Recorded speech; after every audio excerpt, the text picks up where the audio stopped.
Protonic Reversal! That's like a science thing, right? Indeed, indeed, indeed. It is a science thing. It is a science place. It is a scientific fact. We are all up in your face. It is time for the one, the only... Protonic Reversal. Welcome to it. Hell of a show for you today, Mr. Tony Visconti, incredible producer of T.Rex, Thin Lizzy, an obscure little artist known as David Bowie. So welcome to new listeners, folks that never heard this show. The name of this show is Conan Neutron's Protonic Reversal. You can find the archive of the shows at radioneutron.com. $1 a month at the Patreon, patreon.com/Protonic Reversal will get you episodes sooner. So we're just getting right into it. Okay. Do we have to wear these? Only if we want to set a good example. Can you see what's on this? I can. That's incredible. So to describe what is on this face mask, it is the classic Bowie lightning bolt version. This is great. Where did this come from? I'm going to take it off now. Okay, yeah, that's fine. And let's we can start entering this as well. I've got a friend who makes these. She makes all these Bowie motif face masks, and I met her on Facebook. That's brilliant. We're good friends now. That's amazing. That's maybe the most stylish mask that I've seen, and I've seen quite a bit. So good. We of course, David Bowie's a big part of your life and career, and of course, I guess I should mention talking now to Mr. Tony Visconti. We were just listening to the 2019 Space Oddity, the mix you did, and once again, it struck me just like when I heard it the first time, how rich and full it sounded, and how much more the rhythm section kind of came out in that. Yeah. It's really, sometimes you hear these remixes, remasters, and it's the differences are negligible. Let's put it that way. But I felt that in this case, what you did there was pretty spectacular. What led to that coming to pass? Well, thank you. I mean, I was asked to do it because it was the 50th anniversary, and we were putting out the Space Oddity album and all that. And I said, it has to be different. If I can't make it different, there's no point in doing it. So right. I really put it under a microscope, and I found that the drummer and the bass player, Herbie Flowers is the bass player. I forgot who the drummer is, but they were really playing funk underneath that. Yeah, the bass kind of, I hesitate to use the word popping and the word bass in the same sentence, but the bass was probably the most pronounced thing. It was like, oh wow, there's like a backbeat here. Well, it's an 8-track recording, and the bass and drums were locked on the same track, so I couldn't really separate them too much. I mean, I did a little cheating on I found the kick drum, which was literally buried, and I knew where it was, and I added a little sample just to make the kick drum a little equal with the bass, basically. Sure. So give it a little space in the mix. Yeah, but then all the other things, I really glossed it up a bit with putting nice EQ on things and adding reverbs that are very modern that we didn't have back in the day. Things like that. Absolutely. So, and that's something of taking these modern tools and applying it to these recordings of yesteryear. And it didn't seem like it was. Didn't sound like you were doing a George Lucas with the with the prequels at all. Like it fit very nicely with the recordings in the way that had that been available at the time, that would have been something that maybe was used as a production choice as well. Like it's the arrangement. Again, the rhythm section got the most justice, but there was a lushness to it that I feel like was, as much as I like the original, was somewhat lacking. Well, every track, as I said, it's an 8-track recording. There are not 9, there are not 11, only 8 tracks, and everything is mono on it. So to get a very wide string sound, I had to do some stereo tricks. There are things that'll widen something that it'll look for the musical notes that seem to have more space to them and just open up the whole thing. It's hard to describe what it does, but I use that on almost every track. And it sounds fuller to me. It sounds wider and fuller. It's got a big vista, and it sounds more like outer space, in my opinion. Well, and that's just it. And for a song that's, maybe one of the most definitive songs about space themes, space travel, what have you, the fact that it actually sounds spacier is a pretty good accomplishment as far as that goes. Well, thank you. So talk to me about when you first worked with Bowie. I guess it was 69 for the first album. Now you were, again, when people think of David Bowie, there's certainly a progression between the songs. I mean, at the time, I think he even said that he was gonna, if music didn't work out, he was gonna do musical theater and things along those lines. And there was a distinct possibility of trending towards novelty music. And what was you first heard with David Bowie that kind of led you to think, hey, there might be something here? Well, I first worked with him in 1967. Okay, so even earlier. Okay, cool. Yeah, he was signed to the same publishing company as Marc Bolan. And a month after I signed Marc Bolan to that company and the recording company, I had two bosses. The boss who was the publisher said, "We have an artist signed to us that he's really great, but we don't really know what to do with him. He's young. He's doing musical theater type stuff." And he played David Bowie. He played David Bowie's first album that he ever made, the DRAM album. Right. The one that is kind of theatrical. Yeah, it definitely has that feel to it, for sure. So we went into the studio and we did a few singles. Let Me Sleep Beside You was a great kind of folk rock record. And then the BBC wouldn't play it because it would infer that a young teenage couple was going to have sex. Yeah, how dare.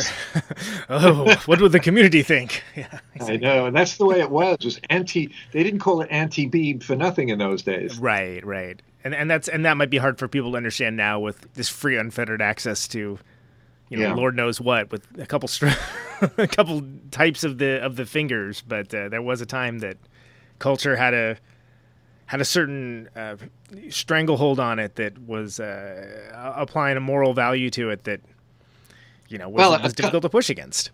A couple of years later, they were using the F-bomb regularly on BBC television, and John Peel's show, kind of the underground shows. It was it opened up almost a year to the day, afterwards. But anyway, it ruined our prospects of releasing that single. It's now a classic. I mean, but all Bowie fans know this song. Of course, yeah. And a few others like that. So that's when so I loved him. I adored David when I met him. I thought I met him in 1967. I thought he was a genius right off the bat. So you knew off the bat that there was something special going on. Oh, definitely. Okay. Yeah. And even like they say, even dwarves started small. Is that the name of the movie? Like everybody kind of starts off somewhere. To me, it kind of seemed like with Space Oddity, that was like the first moment of like, oh, hey, this might be more than just like a fella, a troubadour, like doing his troubadour thing. Yeah. And did you notice that at first? No, I mean, I only knew the troubadour, David Bowie, and when we made the Space Oddity album, we were working on his songs built around his 12-string, and right. They were like, some was slow and folky, some were very rocky, and I used more or less the same musicians that were on Space Oddity, not except for the bass player and the drummer, but I used the guitarist Mick Wayne. And we were going for that sound because his whole thing was that he was all over the place, and that was his publisher's words and my words. And the one thing he did exceptionally well was this folk rock thing. He finally settled into a groove, and I encouraged him to stay in that groove. So when he played Space Oddity for me, I thought like it was very clever. It was like incredibly clever. But I said to him, "You haven't written anything like this before, and I don't think you're going to write anything like this to follow up. How can you follow?" And honestly, he never really did write a second Space Oddity. There's not even within the wide pantheon of David Bowie songs, there still is not any other song that's quite like that. And Ziggy was almost 3 years away. He was still floundering, and he threw this thing out. The record label said, "Yeah, it's going to be a hit. It's going to be a hit." And I said, "It will be a hit, but you're not going to follow it up." So that was our little argument right from the start. And in those days, we could talk to each other like this. He wasn't a big star yet. Right, exactly. He's just a fellow with a 12 string and a dream. Yeah, exactly. There you go. That's a good title for a movie, man. Yeah, you could do a lot worse. So then, talk to me about the change, like post Space Oddity, when he starts to make his mark on the world. The Man Who Sold the World album, that was more written as a group, right? That was more of a group effort.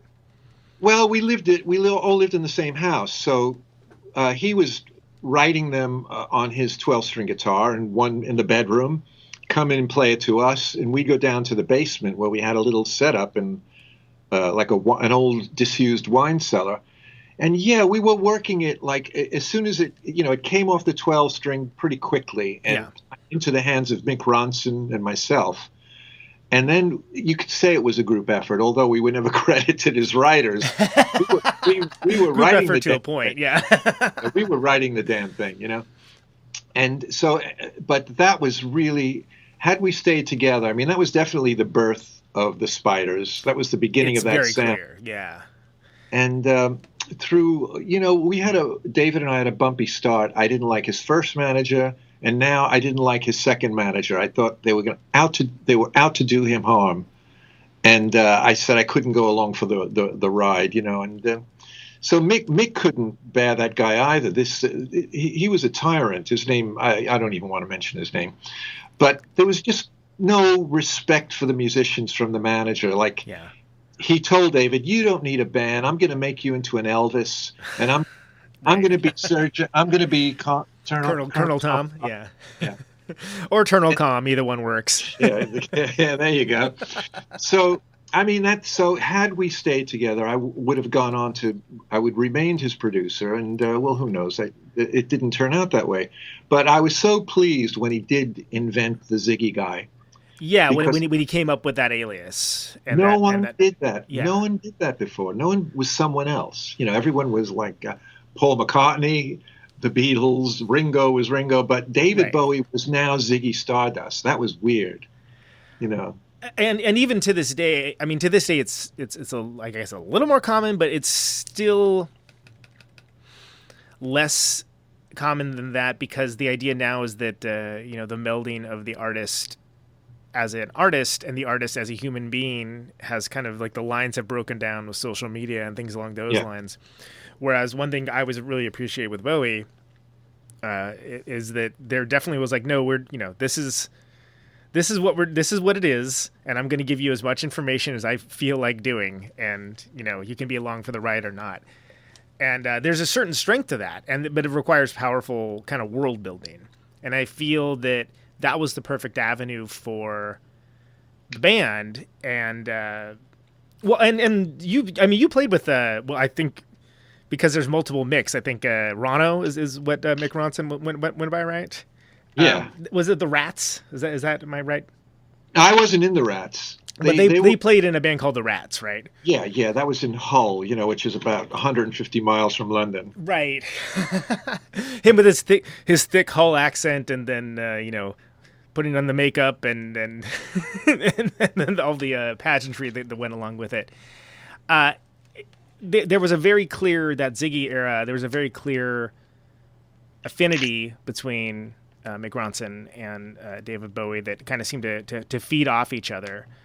Did you feel that was something that you saw the embers of with the Man Who Sold the World record? Well, not really, because Mick was an incredibly shy person. And he probably suffered from like... I forget what I'm saying here. He just didn't think he was good. He didn't have a lot of confidence in himself, although he was brilliant. He just thought, don't forget that Hull is quite provincial, and London is the big time, the big city with all the Southerners and the different accent and all that. So Mick wasn't all that confident. He wasn't sure he belonged down there. In fact, after we did split up after the Man Who Sold the World, he went back to Hull for a year. And went back to his original job as gardener, and where he felt comfortable. He knew the people there. He felt comfortable there. And then it was only when David did Hunky Dory that he realized what a gem he had. Yeah, a very rare thing. Yeah. And called him back down again. And that's when Mick said, "Oh, if Bowie called me back twice, this is the second. It must be for real." Yeah. This must be it." So that's when they started getting, developing a friendship and peer-to-peer friendship, and they had a lot of mutual respect. And of course, like Mick and the rest of the Rats did not want to, the Spiders rather, did not want to put on that makeup. I mean, that was a real. It didn't seem like it was right down the line for necessarily where their comfort level was at. Yeah, the Rats were a raggedy blues band, Right. Well, and that's something where, maybe opinions change for a young man when you see that the ladies like it. That's how David got him. He said, "Yeah, the girls love the makeup." Right. And the next hour, an hour later, they're arguing about eyeshadow and lipstick. Right. Hand me that spangled coat. So talking about while we're on the subject of Man of the World, I do want to talk about Marc Bolan and T.Rex, but like She Shook Me Cold, I feel like that almost. It's almost Sabbath heavy. Like, that's a pretty heavy song. Like, there's a lot of stuff that you guys explored that, if people only know the hits or the touchstones, that are not necessarily going to be aware of. What kind of mindset were you guys in when that record was coming together? Like, was it just like, hey, whatever works, like, let's throw it in? Was there like a, hey, let's try this? No, that was where Mick guided us. He said, we gotta be. Well, David and I decided too. Like, what direction do we go into? We have to drop the 12 string. We have to get heavier. And we looked around, and we liked prog rock kind of. Yeah. We that was really good. Black Sabbath and people like that. They were all like making the most interesting music. So Mick egged us on, and he said to me, he goes, "Well, if we're going to be a band like that," he says, "you better start listening to Jack Bruce, because." We were actually, Cream. On Cream. We were modeling this basically on Cream, this sound, But it got like we crossed a threshold where we were actually better. We were like younger than Cream. We were brave, brave young Turks, and we decided to like tear the studio apart. I mean, I can't tell you how loud we played in that room too. It was deafening, Right. And that was. Mick was the one who said, like, just turn it up, including the bass. I was playing out of a 100-watt cabinet with a 150-watt head, bass head, and I had it all 3 knobs to 10, just dimed, yeah. and Mick was on the other side of Woody, and he did the same thing with his Marshall. Everything was on 10, all bass, treble, volume, everything. I can't tell you how loud. That was a great experience, which I've only recently had in recent years. But all those years ago, very cathartic, yeah. Because everyone had a 30-watt amp, and you played or a Vox, like what the Beatles had, the Vox amps, And that's low wattage. You can't play loud with those things. Yeah, it's like it sounds good even when it's loud, but you don't get that tactile feel that's just like, oh no, there's something happening right now. Well, this moves floorboards, right? shaking the dust off the rafters, and your fillings. Exactly. So, did you find that David came along to the more raucous elements of this fairly easily, or was it like a bit of a push-pull situation? No, he loved it, and he loved the fact that the onus was off him. Like he didn't have to think of everything. Sometimes, for long spells, he would leave the 3 of us, Woody, Mick, and myself, in the studio to work out fine details. And then he would come in and just put some finishing touches on these arrangements. And, because we were doing it around his vocals, and we probably would not hear. There were no vocals really. Some of those songs had been written. We just had. You probably don't have a PA loud enough to hear the vocals if you're cranking it out necessarily. He'd be inspired to go on the microphone and go, "Well, I'm going to sing here. I'm going to go la la la for the time being." Only one song was truly written in the studio, and that was Black Country Rock. That was written right on the spot by all 4 of us. Oh, interesting. Okay, so there wasn't a whole lot of thought behind that one. That was just sort of one that's was it like built off a riff or something, or what was? Yeah, Mick and I were jamming. Woody joined in, and then we stopped, and David said, "What do you call that?" And because it was funky, and We said, well, it's kind of black. It's but a little bit of country, and of course it's rock. David said, "That's the song, Black Country Rock." Yeah, that actually works really well too. It's a nice mysterious title. Yeah. and he was scratching out lyrics within about 12 minutes. He had a whole lyric worked out and a melody as well. Did you find that David was pretty on it with the lyric writing, or would he? Well, most of the time, yeah. Something like "Width of a Circle" took a bit of time to write. Sometimes he'd go out to the lobby and he would do his own woodshedding as well, and he'd come back maybe about an hour later with lyrics. And especially "The Man Who Sold the World" was recorded, and the lyrics were written, and the vocal was recorded on the very, very last day of the album. That was a jam. "The Man Who Sold the World" was a jam. Really? Okay, so that's interesting because, of course, it achieves a second life with the Nirvana Unplugged record and kind of turning on a whole new generation of folks to not David Bowie necessarily, but that era of David Bowie that was sort of most people kind of either know the Berlin era or the like Ziggy Stardust era when they think of it. So that was a jam. So the thing is about this style of writing, this frightened me because I was the producer as well, and I was on a budget, and I couldn't have an artist not writing his songs until the very last minute. I could not have an artist like that. He frightened me. Yeah, that seems like terrifying when you got the clock ticking, right? we were already told to get out of the studio, and we had this one more song. It was a jam. He went out, wrote lyrics, came back. He recorded his vocal, and I mixed it later that day, and that was the end of the album. But I mean, we jammed in early afternoon, and by 11 at night, we mixed that, put it on the album. That was the end of the album. Now, years later, when he was doing like, well, let's see, I guess like the next day and. What was the one? What was the one we did in 2000 again? Oh, you talking about Heathen? I was gonna say it's. Yeah, by then he's writing in the studio all the time, and this time I don't care. We have an unlimited budget. Yeah. I know he's going to pull it off. I know we're going to have a little conversation, and about an hour later, our conversation is going to be the lyrics of the song. He did this with Heroes. He did this at Hansa as well. Heroes was written like that. Heroes was written on the microphone itself. Joe the Lion was written on microphone. Wow. So you just you're just doing a pass of it and kind of figuring out as you go. Yeah, and then he'd say, well, it was we recorded it all. It was all done. Yeah. The music was there. And then he'd say, he says, record this. I've got the first verse. And then he'd say, okay, stop the machine. Then he'd go to the piano and he'd scribble on the lyrics. Just he put his, he put his sheet on there. And then he'd say, play that first verse again. I play it again. Then he'd write some kind of an answer to it. He says, okay, punch me in on the second verse.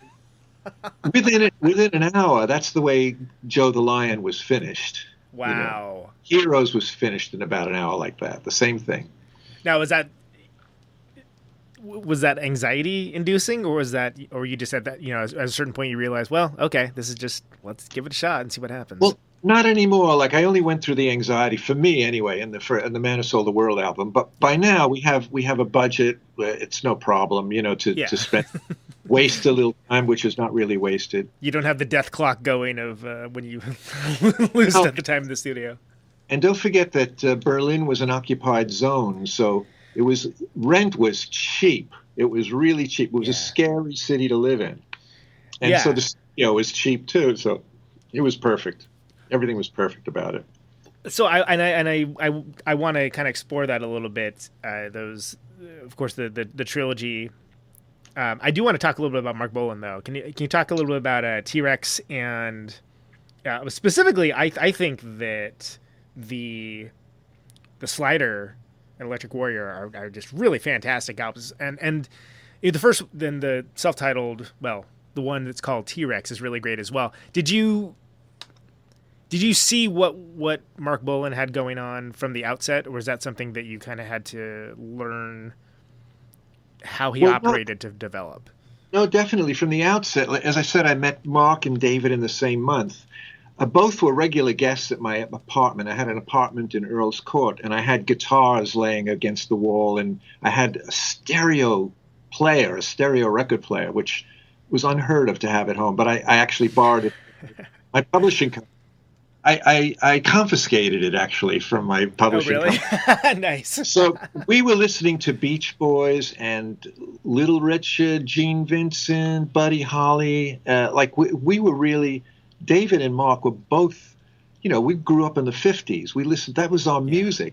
That was our music. The Beatles were like a little too recent. Nobody could compete with the Beatles. Yeah. You couldn't do that stuff. You had to invent your own style. So there was Marc and David and I jamming on Beach Boys songs, and then, two guitars. I would play the bass, and you could see that they were trying to write rock and roll songs.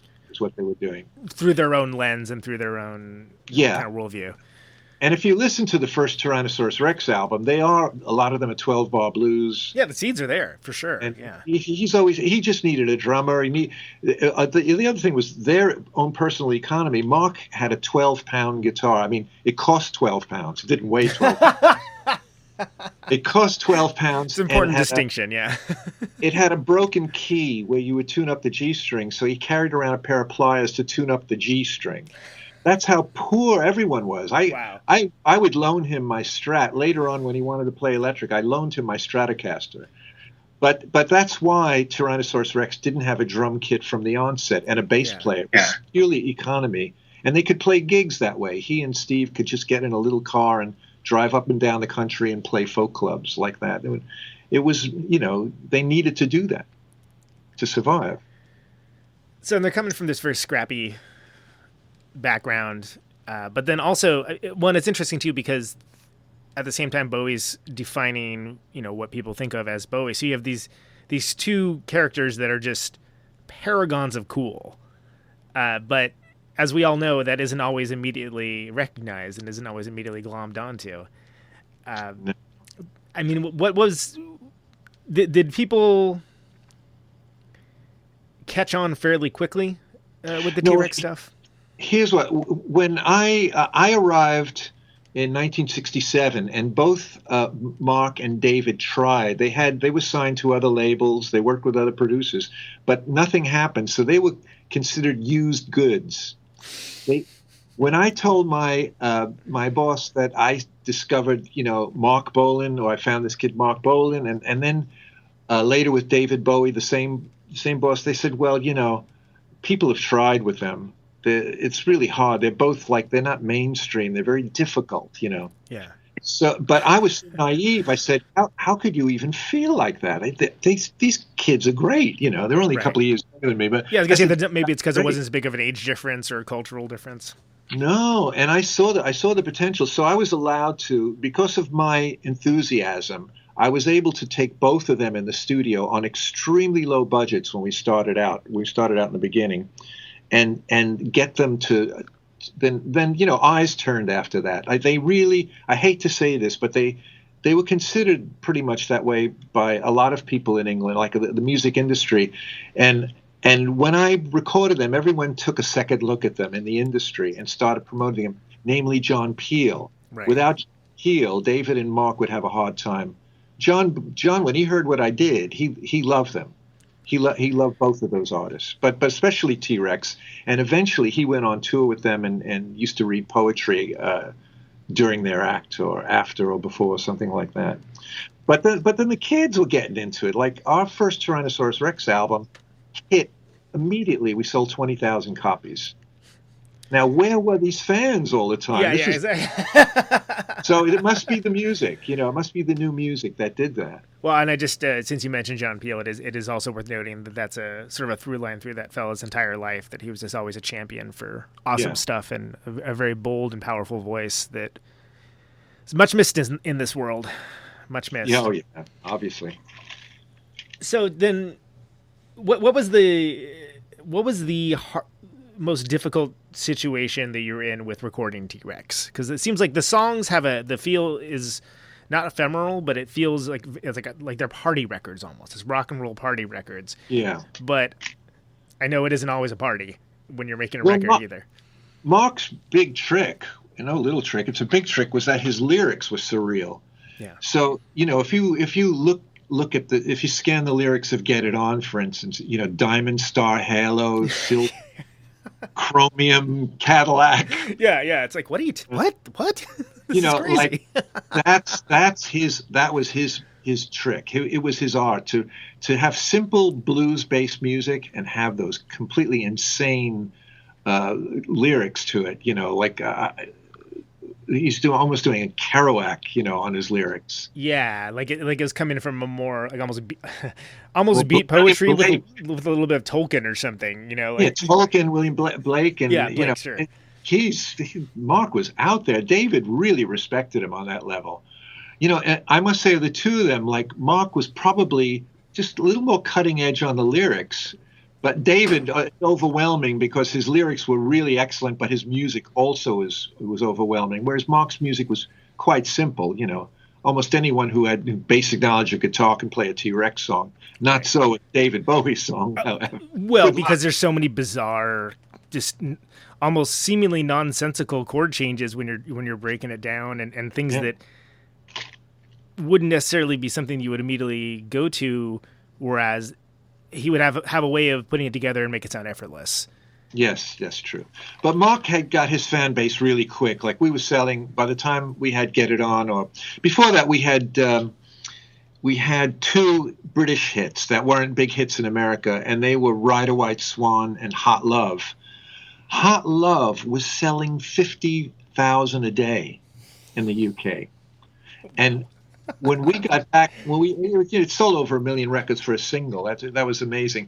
And we got back, and the people haven't heard Get It On yet. That was you don't even know what's coming up, guys. But that was selling even more. Right. And it was funny. Mark and I were allowed to phone up EMI Records every day and ask for the latest sales figure.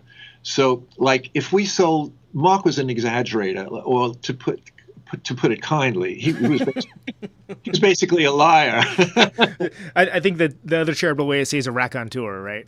Yeah. So I would phone up and they'd say, I'd say, hey, it's Tony Visconti. How many records do we sell? They go, 25,000, Mr. Visconti. I go, oh, that's wonderful. And then Mark would phone me about half an hour later. He says, I just phoned EMI. We sold 50,000. Brilliant. and I go, and I didn't have the heart to confront him. Like, why not? We're celebrating, this is, double it. So what? So 25 ain't bad, but 50 is a lie. We had a lot of fun. It was for the three of us, when we first hit it, the three of us were like counting our change, trying to buy lunch. We had no money for lunch in those days. All of a sudden we're like, we got money in our pockets. We're buying cars. We're buying guitars, Yeah, that's got to be, I mean, it's like a culture shock almost to have those resources. Yeah, it is. And I feel also that when folks have those resources and they don't come from money too, and they have to sort of make do with what they have, that kind of leads to a resting state of more ingenuity. With just making the most of what you have and digging a little deeper. Well, Mark certainly did that with his 12-pound guitar. He made a fortune. He never threw it out. I mean that's something that'll last forever. And people still try to do the Marc Bolan thing, and we'll obviously. Because it's easy, quite honestly. It's easy, but when Mark does it, it's beautiful. It's magical, exactly. Magic. You could try to be T.Rex, but you'll never get anywhere as close to it. So, I'm saying, they were two working class boys too, and it's interesting that they both became well-known poets. Because how many working class people make that jump? Not something you normally think of when you think of working class folks, but it does happen. It does happen. So while this is going on, Bowie's doing Spiders. You got Ziggy Stardust going. That's happening. I mean, did you look at it while that was happening and kind of be like, I should have. No, well, it was, as I said, with the manager, there was no way I could have stuck around. But I had. See, the thing is, he was also very undecisive. After the Man Who Sold the World, he hadn't written. Ziggy Stardust was 2 years off. He was just floundering. He couldn't make up his mind still what he wanted to do. And I just focused. I knew that Marc, he was just on the verge of breaking through with Ride a White Swan around that time. So I focused all my energies on T.Rex, and I'm sure great success. In the UK, I'm sure we outsold David Bowie. Yeah. T.Rex sold David Bowie. So Got to reach more people. Right. So then it's a couple. It's a few years, and then what is it? It's Young Americans, right? Is the next record that you end up working with David on? That it was actually Diamond Dogs. It was a Diamond Dog. Okay, sorry. Yeah. That's okay. I was brought in as a mixer. I helped my old buddy. He used to come to my house during the Ziggy days. We were friends, and he'd walk in full Ziggy regalia with his hair all spiked up, and we had a babysitter drop dishes all over the floor when he walked in the door. It was like him, Right. it was that guy Ziggy. Yeah. So anyway, it was during that time when he was working on Diamond Dogs, and he was ready to drop the Ziggy persona. Yeah, he was ready to move on to whatever was next. Yeah, and he said, I've produced this album myself, and I can't get a mix. I've been going all over town. I've tried all these engineers and all that. I'm just not getting a good mix. And I said, well, I've just built a home studio, and I've got all this new stuff in there, newfangled stuff, digital stuff. I got the first wave of digital products and the digital delays and that harmonizer thing that changes the pitch and all that. And he came in and tried it out, and I had no chairs. I had sawhorses, carpenters. And he and I mixed the first track on Diamond Dogs. We mixed sitting on sawhorses. Nice. And he took it home. He phoned me like 5 a.m. and said how much he loved the mix. Could he come back the next day? So that's when we got together, and we did additional recording as well. So that album brought us together, and it's quite an amazing album. I think absolutely holds up. Saw that one coming. That was right. Yeah. Well, so at that point, you know what he can do. You're not necessarily, there's not the same encumbrances going on, but then also David's ready for something else. David's ready to change. He's ready to be something else. Yeah. It seems like a good opportunity for all. It's interesting to me that, Rebel Rebel's considered, one of the most iconic songs, and people are always like, oh yeah, Spiders of Mars. I'm like, actually that wasn't that wasn't Spiders of Mars. It sounds absolutely like it could be, but it's that's not. Yeah. And then Young Americans was right on the heels of that. It was pretty close after, yeah. Yeah, when we finished that album, which was a joy to make, to work in Philadelphia with these great musicians, Dave Sanborn on sax just blew my mind, and my idol Willie Weeks played on the bass on that album. He was one of my favorite bass players. So right after that album, they immediately went on tour, and he was playing Diamond Dogs and Young Americans on the same program. That was an amazing. There is a live album. That's a pretty good. Yeah, that's a pretty good mix of eras too. Like you get a little bit of a little bit of a strong one thing and a little bit of a strong another to kind of make something new. But on stage, he had Carlos Alomar and Luther Vandross, and they're doing backing vocals to Diamond Dogs. like contract killer level talent. It's amazing, what was going on. And you could put out 2 albums in a year in those days too. You didn't do one album and milk it for 3 years like they do now. It was great times. I mean, I've lived through so many incarnations rather of David. And here I am in Philadelphia, still recording my old friend. Yeah, and we touched briefly earlier on the Berlin era, and that there's so much to dive into there. But I found it so interesting that when you think of modern technology, certain things like Heroes, it's like, oh, EBO, cool, but I mean that was not EBO, right? There was a much more complicated. Yeah, it was a trick it was feedback, of course, which EBO does it electronically, but Brian Eno and Robert Fripp worked out on Frippertronics, that album. They worked out exactly where his personal guitar, that one guitar, would feedback every note of the scale. And the way he could make that reliable was to take a strip of tape and write like if he stepped on the note E and he played the note E, that means he was far that right distance from the amplifier to feed back the note E, and then he would put his guitar through Eno's briefcase anyway, and Eno was filtering it, putting it through synthesizer filters, Yeah. And David and I just sat back with amazement. We could tell him what notes to play, but we didn't have anything to do with the sound that they created themselves, Fripp and Eno. Yeah, they're just sitting there like mad scientists doing that was their thing. Yeah. And see Fripp jumping from note to note, like physically walking up to a G and then going back to a D, and that was just we didn't have movie cameras yet. We didn't have video recording. That would have been incredible if you had. I mean, geez, they teach it in schools. So and with that era, and you mentioned also that Heroes is another one where he was just doing different passes to get the vocals.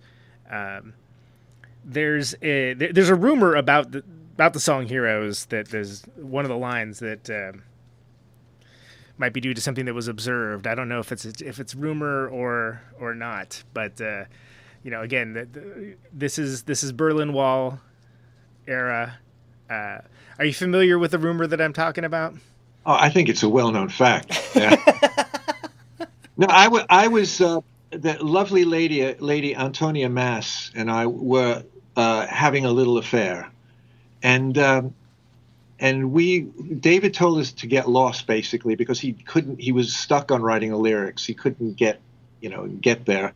And so she and I walked right then. The Berlin Wall was bang up against the studio. I mean, it was one area was very close, and then there was a big. It's hard to describe, but there was a big desolate open field as well.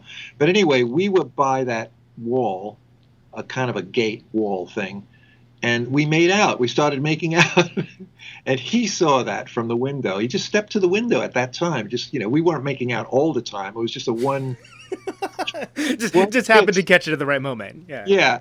And then he was very bemused by it and went back and wrote that, I saw them standing by the wall, the gods shot over our heads, and we kissed as though nothing could fall. And that was really great. And he came back all smiles. He was all smiles. And Coco, his assistant, Coco Schwab, said, "You and Antonia are in the song. You're both in the song." I said, "Oh, okay." But, I was married at the time, and David was a gentleman for about kept that secret for about 25 years, and he said, "Is it okay to talk about it now?" Yeah. I said, yeah, we're divorced. Statute of limitations is passed at this point. It's gone, man. Say what you want. And he was so cool. He said, "Are you sure? Are you sure?" That one quote me. He was such a gentleman. Well, it's a delightful story, but it is something where that could potentially be problematic in another situation for sure. Well, if you want to know about it, my wife at the time found out about it anyway, so it was I was in the doghouse for months. So do you feel that with Eno being in the mix, was that something where David wanted to have him in to have his actual input, or to have more like that thing, that sound, and put it into the meat grinder for what was happening? Not that it was a meat grinder, but well, both. Prior to Heroes, especially, not to Low, but prior to Heroes, they did meet up and started writing. Like I think the basis of that song alone, Heroes, those chord changes, was something that David and Eno came up with. But basically, he wanted Brian in there for that sound, that he could make his thing, briefcase that had a full synthesizer in it, which was incredible at the time because nothing was really miniaturized in those days. you need like a wagon or something. Yeah, no, synthesizers were the size of a refrigerator. Yeah, they were big. So anyway, so we had that, and we would use Brian for like 2 intense weeks. He would be there for the backing tracks with the whole band, and by the way, he and I are good friends, so there was no jealousy, nothing like that. I loved the way he reasoned. He didn't have a very like a conservatory musical mind. Like he didn't know the the key signatures and all the stuff, bars and all. He just had a different way of looking at music. And he would just bend things in a certain way. And David loved this. He loved the way he worked. We figured it all out in the end. But, right, yeah, totally, yeah. but for the first 2 weeks, Brian was there, and then the second week he would do all his keyboard parts, all his sound things, and then he would leave. He didn't mix the albums. He would just go on to another project, and he had plenty of his own and plenty of other people he wanted to work with. So for Low and Heroes, Brian was there just for 2 weeks each time, and we got so much out of him. He was just brilliant. What were your thoughts on the oblique strategies? Oh, I have one right here on my desk. Yeah, I will never live without oblique strategies. Fantastic. They are just great. And no, I thought oblique strategies was just a wonderful. Okay. Here's the one I just picked out. It says always first steps. Nice. Not building a wall, but making a brick. That's awesome. This is cool stuff, man. This is cool stuff. Well, because the idea was if you were stuck or blocked or just needed something to kind of spark off of, you get this like little bit of and that could be most of them could be taken multiple ways. And Brian said you could do it or you don't have to do it, but your life has changed once you read it. You're going to make a decision. You're going to do something. That's the important thing. It was a stimulus, Don't catalyst. think of an elephant. Yeah. Yeah, exactly. Oh, what a smart guy. I love him. I love that man. I want to pivot a little bit. I want to be mindful of your time, but I really would love to. I'm a huge Thin Lizzy fan, and I really would love it if you could speak a little bit to working with Phil and those fellas, especially the Bad Reputation record. I mean, that was a run. There was, as you said earlier, it was like Johnny the Fox and Jailbreak and Bad Reputation. That was like a year and a half, like 2-year run where they put out this incredible run of records. Yeah. Well, I love them. I thought they were one of the best rock and roll bands I ever saw. I never saw them live, but I would see them on television, and I love their records. I love the two guitars, super unique. Yeah, it was all their own sound, and Phil was writing poetry again. I'm blessed. You got a thing for the poets, yeah. Phil is another one I work with. Working class poets too. At that terrific poet. Oh, exactly. Yeah, the best kind. And then when I met them by chance in a studio, and we immediately big smiles to each other. I literally walked in on them. I shouldn't have been in that studio, but we recognized each other. And Phil and I had a quick chat. And I think within a week or two, he came over to my house to talk about. He and Scott Gorham. They came out of a limo, holding big beer can, Foster's beer can. They were blind. They were blind drunk, and they wanted to talk about making an album. I shut my wife and kid away in the cellar, and I invited them in, and we got on great. We just got on great, and before I knew it, I was in Toronto making not Live and Dangerous, Bad Reputation. Right. Yeah. And powerful band, strong lyricism, which is not something that a lot of hard rock bands really could say necessarily, especially at the time. Yeah, a lot of hard rock bands have songs like "Evil Woman" and things like that. You're an evil woman, and the C student level writing class. Yeah, I'm going to smack your ass. That kind of thing. Phil would not buckle under. He would not write lyrics like that. That's class. What he was class, and his lyrics were just unbelievably great. And I would be in awe of him. Like even Black Rose, that song was basically an Irish album, an Irish rock album, and he's talking about legends of Ireland, and heroes and bards and things. It was a terrific album. It is, and the fact that new generations discover them all the time and pick up on it and connect with that level of romanticism and again, world building. It's very cool. And I worked with Gary Moore, who's one of the greatest guitarists who ever lived, and he died like a few years later, like too early. But Before him, Brian Robertson was the other guitarist in the band. Incredible guitarist. And Scott Gorham was always the second guitarist. You know, like they always hire a gun in there, you know, a real hot gun to do the lead parts. Well, and the fact that the dual guitar thing was such a thing with Thin Lizzy, it was sort of like that. Like just other bands didn't do that. It was still unique to this day.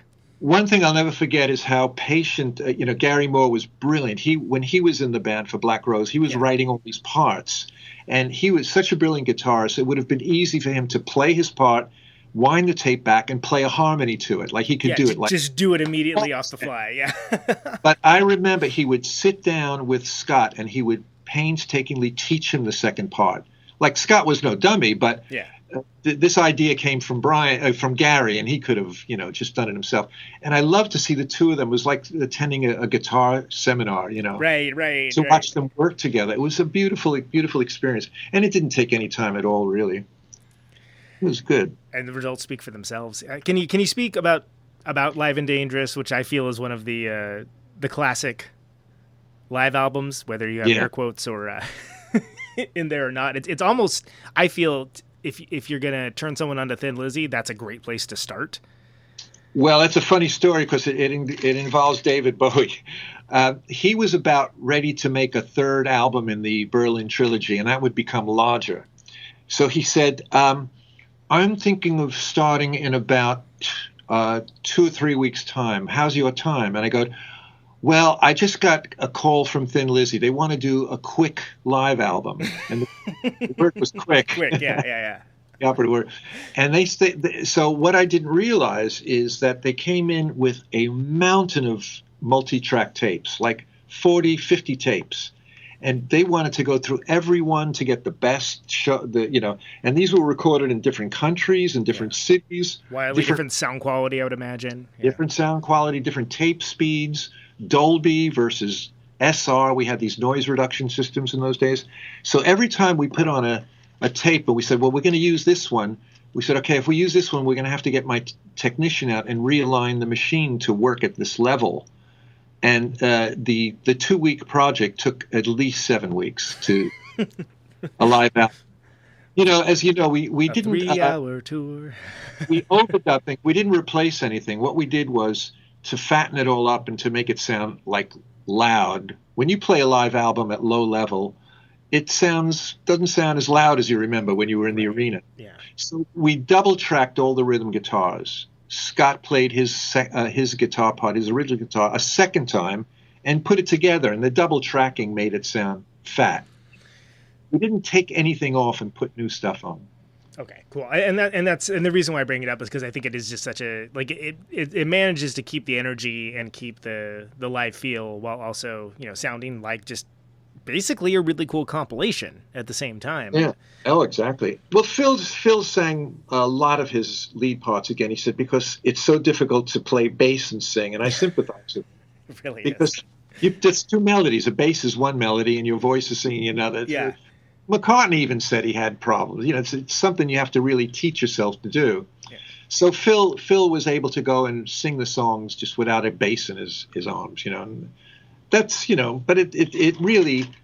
Tell me one live album that isn't dickered a little bit. Right, exactly. I mean, and that's, I mean, there's a rich history and a rich culture of it, and it's something where it's just fixing stuff. That's all it is. Yeah. It's like if you were to hear the actual live version, you know, it would be like, oh, that isn't as good as I thought it was going to be. It's, well, you know, come on, man. Like, well, funnily enough, David's live album Stage is live. 100% live. Interesting. Okay. Yeah, we had no time. I only had 4 shows to mix it from, and we had no time to go back in and fix anything.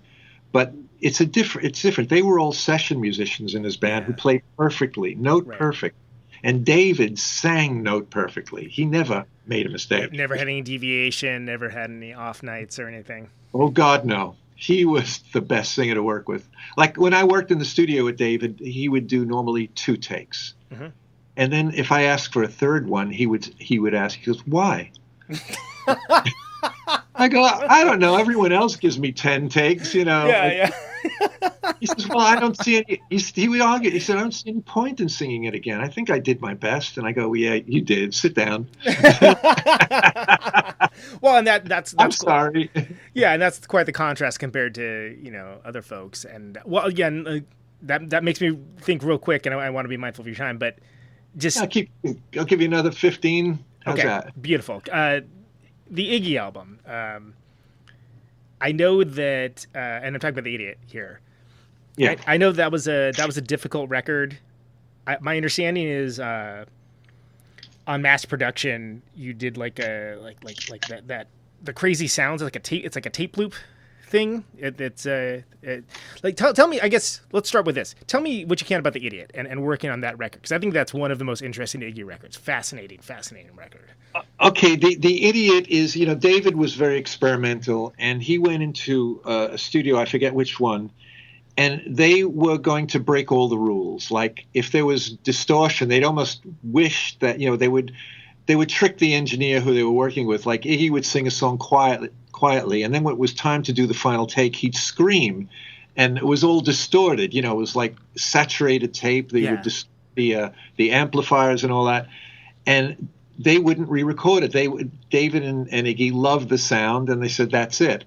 And nobody wanted to mix it. So he calls me up, and he couldn't mix it. Because any engineer who's a really trained engineer would just go crazy. So they would say it's unfixable. Yeah. But he came to Uncle Tony here, who kind of likes the same thing. I like mistakes.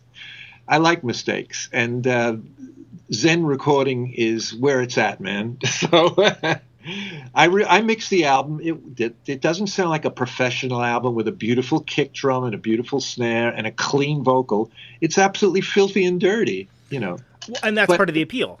The feel is fantastic because these are two young men who are just having fun in the studio. They don't care what anyone thinks about it. They don't care about distortion. The more, the better. Yeah, they're like vibing off each other in the best possible way. I must admit, the first day I was horrified. I mean, when I finally heard it, so what the hell am I going to do with this? But I found a way, and it turned out great. So do you remember, do you remember kind of trying to unlock the code on that? Like what all that entailed? Or was it just a matter of like, all right, this is the Jackson Pollock, and I'm going to make the best frame possible? I think that's exactly right. It was, and I made it sound. At least I made it sound impactful, and it's all there. And it was the way they were at the time. David was probably fed up with sounding so clean on records, and he loved people like Lou Reed and Lou Reed especially, and Iggy, because they made these records that were so lo-fi, raunchy sounding, just real dirty, and raunchy sounding, and it eluded him how to do that. So he was actually learning from them. This for him, there was always something in it for David. Like he was learning. Right? Yeah, he's got his angle. He's going to learn how to do it, quote unquote, wrong. Yeah, and getting inside of Iggy's head, why it didn't matter to Iggy if it was distorted. He had to learn. That felt good to him. He had to learn that feeling from Iggy, and they became great friends. By the time we went to Berlin for Heroes, David had this enormous apartment, which was dirt cheap, and Iggy had his own side of the apartment, and David had his own side, and they had about 5 pieces of furniture in that studio, and they couldn't have been happier. They loved living that life for a change. David had prior to that lived in a millionaire's paradise. Luxury buildings and all that. Right, not like a version of The Odd Couple that's like musical necessarily, Yeah, and they were wearing ragged German clothes, like they looked like German working class. They had the scarf, and they had cigarettes hanging out of their mouths, and Andy cap, cloth cap. Those hats, yeah. Yeah, and they walked through Berlin unnoticed. You wouldn't know that was David Bowie and Iggy Pop walking down the street.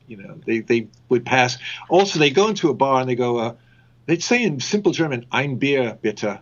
And the German person wouldn't know that they were not German. Right, exactly, because the rest of these guys aren't telling you their life story. They just want to get a beer after their shift. Yeah, you get into a lowbrow bar that this bartender's not going to talk to you in German. He's not going to talk to you at all. He just takes your money and gives you a beer. He wants to know what time it is, not hear a brief history of time. I know. So it was really fun for them to live this other lifestyle, and and enjoy every minute of it. Yeah, and I think the results speak for themselves for sure. I do want to. Can you real quick talk about the Lodger remix? Lodger remix. Okay, well, the thing is with David and even in Marc Bolan, all these anniversaries come up, like the 35th, the 40th, and David is in on it, even though he's not with us anymore. Like, he planned for them as well. He saw the value of it, to when you re-release it, he saw the value of doing something new, giving people something new to latch onto. Yeah, and he always loyally, if I produce the record, he gives that job to me to remix my own album that I produced in the first place, and only if the like in Gus Dudgeon's case, if the producer is no longer alive, then he would defer it to me to mix it. Gotcha. Because they aren't there to work on their own stuff. So, but you're a trusted source. Gotcha.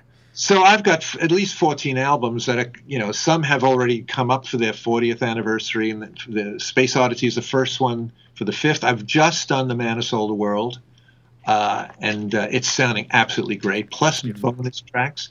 And I was able to bring out even more, because, I mixed that whole album in 3 days back in the day. Yeah, you're not laboring over it necessarily. Yeah. Now, like you say that there's more detail that on Space Oddity. Yeah, absolutely. When I in my studio, where I'm speaking to you now, when I listen to these tracks under a microscope, like the Superman, I really listen carefully.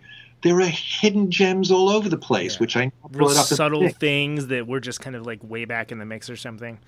So that's worth remixing for. Not that you don't want to change it. You want to take the original concept and make it sound as best as it could if you had the tools back in the day. I have not had many complaints. I have not had a few people are so precious. But a few, most people totally approve of these remixes I've been doing. Well, and it gives you new insights as well, and it's certainly there's certain precedent for it. I mean, there was the the Nirvana mixes that were they went back and redid it in utero, and it's such it gives you a deep context to the recording, and a good example of that of just like split personality might be Raw Power. This the Iggy mix, which is just cartoonishly brutal, but how in character, right? Yeah. So of course. So when you're doing these kinds of things, are you kind of getting like a little bit of time travel while you're doing it, especially with the ones that you tracked? Oh my God, yes. I just get transported back there, and music, like, I wrote a biography about 10 years ago, and the way I unlocked my memory was by playing the albums I was working on at the time. And that music has a way of unlocking your memory. It's a very, very therapeutic, and sometimes brings up some very sad memories, Yeah. And I would sit in my studio and weep sometimes, and of course, this is the studio where we finished The Next Day and Black Star. We did like half those two albums in this studio because David loved my little place, my little cozy place here. And he loved to do vocals in this booth on my left. It's a small, boxy room, but he just felt great here. And so I feel that David's spirit is always around me. I've got a lovely portrait of him over my right shoulder. And when I was mixing these albums, I would just turn to him and say, "What do you think, buddy?" Right. And, if a glass didn't fall off the table, then I thought he would. right, exactly. He approved. Get a disapproving gust of wind or something along those lines. Yeah, exactly. No, I feel David's with me, and he mandated that I do these things. It's not that I'm being an idiot and I just want to get more money. I'm so happy he mandated that I do these things. And that's something that I find so kind of awe-inspiring and very much in character of him, just having that plan, everything planned out, and the vision just doesn't end. Like the vision just keeps going. Yeah. And I know that I don't want to press you at all on Black Stars. I'll say as a statement, but I think that Black Star is probably one of the finest and most breathtaking final entries into an artist catalog that I can think of. and perfect execution of vision and intent. And you can't speak too much towards that. No, I I'll just tell wanted you, to get it out there. I don't mind amazing. saying why. David got very private towards the end of his life, and starting with the next day, and also with Black Star, everyone involved, not only me, but the 30-odd people involved in the production, the musicians, the engineers, everybody had to sign a non-disclosure agreement. Right. To not talk about it. He didn't even want you to know what he had for lunch. He was so, he was so private. Yeah, totally. Yeah. I mean, so I'm honoring that, and I can get in big trouble if I started saying, but there's nothing to say, like, really. it speaks for itself too. And the next day as well, like, I'm focusing on Black Star, but I think the next day is a remarkable record. Like, that was one of my favorite records that came out that year, and part of it was just the wait, what? But element of it just showing up, like, okay, wow. I think I can say that he was thoroughly enjoying himself during the making of both albums, and he was like, his voice was never stronger. Like, he surprised me on Black Star, how loud and rich his voice got, and clear, and it was clearly because he was loving what he was doing, and he was finally making his jazz album, which he wanted to do like 35 years ago. You and I finally got it in there. Jazz album, yeah. So that I can say, right before the buzzer. And you hear it, Black Star is pretty somber, that track, but you hear on the Girl Loves Me and all that, you can hear he's having fun. It's clearly singing songs like that. Yeah. So speaking to it as a listener, the contrast between knowing the context for what was happening and just hearing the joy that's coming out, it seemed like it was just visceral, like right down to the end, like not necessarily in sound but in function. And I mean, gosh, for an artist, like how much more can you ask for than to still be like vital to the very end, I know. Right? He just, his life is to be celebrated. The way he was consistent and grew. He was consistent in his output. We will forgive him for the 80s. He forgave himself for the 80s. Right, exactly. But boy, did he go out on a roll. He was just in top form. He was in top form with Black Star. It was just amazing. So one of the last things, speaking of celebrating the man, can you speak a little bit about Holy Holy? Because I think this is really fascinating, and I have never seen you play, but I love the idea of it so much. Well, very quickly, I got a phone call from Woody 5 years ago saying, "Would you like to come back on stage and play The Man Who Sold the World on bass with me?" Because we are the original. Who's the original dude that? Yeah. I go. Why do you want to do that? Right. And I told David that he was alive then, and he said, "Why do you want to do that?" And then Woody supplied me with the answer. Woody said, "Because we never did. We never played it live." Sure. Yeah. Okay. He said we were sacked right the day the day we it's finished. Like train your replacements. Yeah. David's new manager sacked the band. He said he said to David, "You don't need the band anymore." So we were that band that got fired. So I went over to England. We rehearsed for about 4 days, and we had I picked the lead singer, Glenn Gregory. He's from Heaven 17, because I worked with him on a former project, and I thought, he's a great singer. I don't want to get anyone who looks or sounds like David Bowie. I thought that was very, very key to it, is the fact that it was you didn't try to get a sound alike or like look alike. No, it was like, no. I thought that was a cool move, I thought. And we did 4 shows. We had 4 shows waiting for us. This was 5 years ago, and they were great. They just went down well, and I thought that was the end of it. I mean, I had to practice brutally for that because that's a hard album to play. Yeah. And I'm used to. I haven't played bass like that in years. I play bass on a regular basis in my own studio, or I've done a few live gigs with other people around the New York area. But The Man Who Sold the World is very demanding. It's a demanding record, an underrated one of the Pantheon. And for Woody too, especially Woody had to rehearse. So I spent about 4 months learning my parts by memory.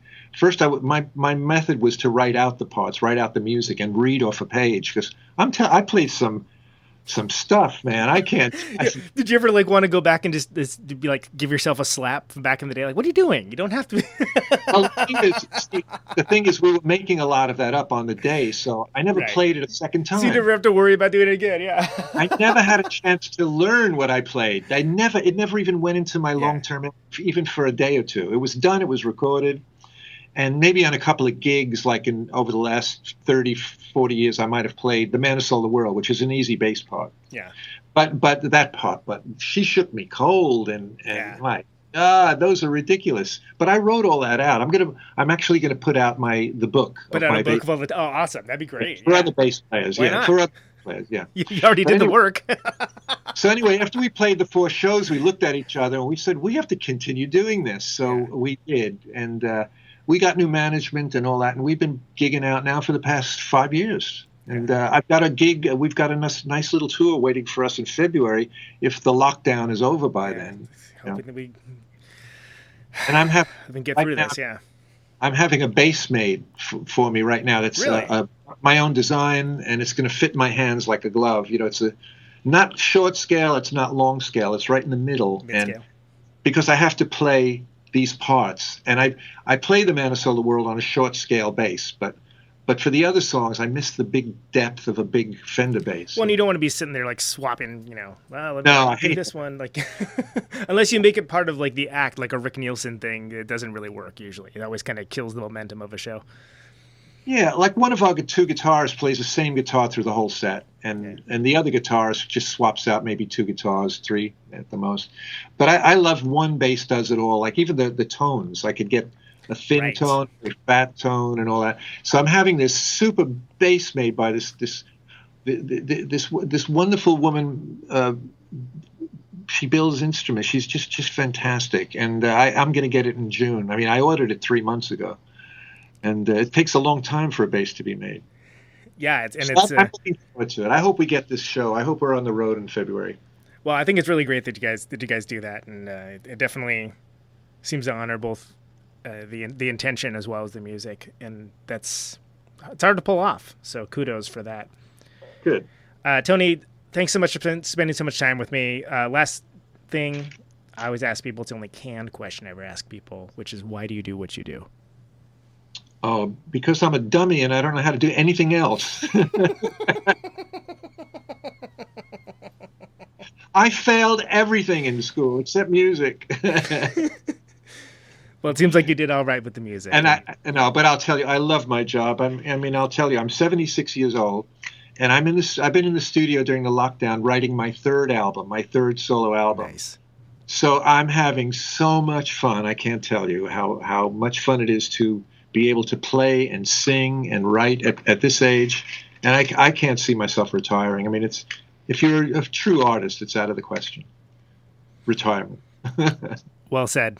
Well said. Okay. Thank you so much, my friend. Thank you. It was so wonderful. Nice to talk to you. Great questions. And stay safe. Okay, you too, sir. There he goes. Mr. Tony Visconti, the bassist who sold the world. Let's listen to a tune. All right.